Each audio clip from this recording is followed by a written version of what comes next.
এখানে যারা হামলা করেছে তাদেরকে ফুটেজগুলো এখানে ছিল, আমাদের সচিব সেগুলো আইন প্রয়োগকারী সংস্থা কাছে হস্তান্তর করেছে। আজকে প্রধানমন্ত্রী বঙ্গবন্ধু কন্যা শেখ হাসিনা তার কষ্টটা আমাদের সবার চেয়ে বেশি, কারণ বাংলাদেশে যেটা কোনোদিনও সম্ভব হবে না সে দুঃসম্ভবকে তিনি সম্ভব করেছে নিজের টাকায় পদ্মা সেতু। এই সেতু ভবনের কর্মীরা অফিসার দিন রাত পরিশ্রম করেছে। এখানে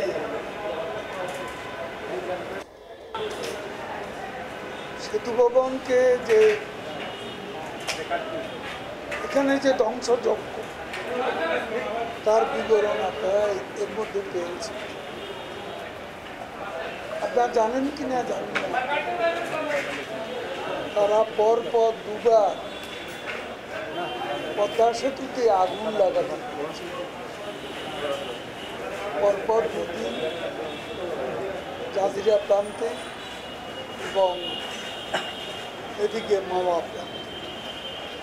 মানে এই পদ্মা সেতু এই অর্জন, শেখ হাসিনার যা কিছু অর্জন,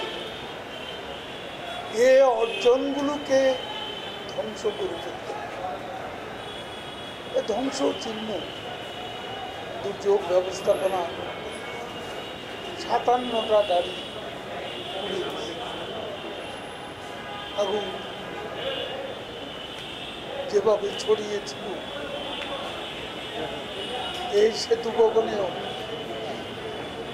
সচিব নিজে ছিলেন, কর্মকর্তারাও ছিলেন। তারা এই ভয়াবহ দৃশ্যপট দেখেছে। এখন নেত্রী স্বাভাবিক কারণে কষ্ট পাচ্ছে, কারণ ঢাকায় স্বপ্নের মেট্রো তরুণ প্রজন্ম। আজকে দেখুন মেট্রো রেল নেই, পার্থক্যটা বুঝেন, জনভোগান্তি। আজকে এলিভেটেড এক্সপ্রেসওয়ে নেই, ফার্ম গেট থেকে এয়ারপোর্টে 8 মিনিটে যাতায়াতে স্বপ্ন এখন দুঃস্বপ্ন। মানুষ কষ্ট পাচ্ছে, উত্তরা থেকে হাজার হাজার মানুষ ঢাকা আসার জন্য চেষ্টা করছে। 8-10 মিনিটের এখানে 30 মিনিটের পর এখন 2 ঘন্টায়ও আসতে পারছে, 2 ঘন্টায়ও যেতে পারছে। এভাবে রাষ্ট্রীয় সম্পদের প্রতি সাধন তারা করেছে। এটা সাধারণ ছাত্রছাত্রীদের কাজ নয়, তারা কোটার মধ্যে সীমাবদ্ধ ছিল। আর তার উপরে রাজনৈতিক মতলবে বিএনপি জামাত এই আন্দোলনে উপর ভর করেছে। তাদের দীর্ঘদিনের ব্যর্থতা অবসানের জন্য 18 সালে তারা ব্যর্থ হয়েছে। নির্বাচনের আগে অক্টোবর মাসে তারা ব্যর্থ হয়েছে, নির্বাচনে তারা হেরে যাওয়ার ভয়ে অংশ নেয়নি।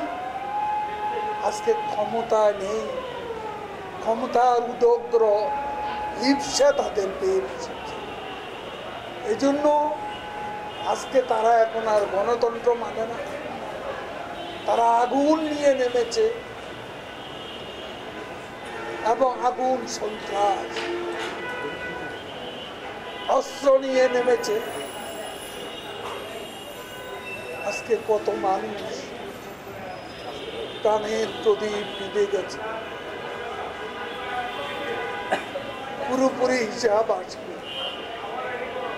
শিশুদেরও কেউ কেউ মারা গেছে জানালা বন্ধ করতে গিয়ে, গুলি লেগে মারা গেছে। রাস্তা, শিশু গুলির আঘাতে রক্তাক্ত হয়ে মারা গেছে। পঙ্গু হাসপাতালে, ঢাকা মেডিকেল কলেজ হাসপাতালে যে মর্মন্তুদ দৃশ্যপট কাতরাচ্ছে। আহতরা, সাংবাদিকও এখানে নিহত হয়েছে, আবার আহত হয়েছে। আমরা আজকে আন্দোলনকারী নন, আন্দোলনের উপর ভর করে যারা সহিংসতা ধ্বংসযজ্ঞের মাধ্যমে একে রাজনৈতিক রূপ দেওয়ার চেষ্টা করছে, তাদের বিরুদ্ধে মুক্তিযুদ্ধের সপক্ষে সকল শক্তিকে শেখ হাসিনার নেতৃত্বে ঐক্যবদ্ধ হওয়ার আমরা আহ্বান জানাচ্ছি। Thank you.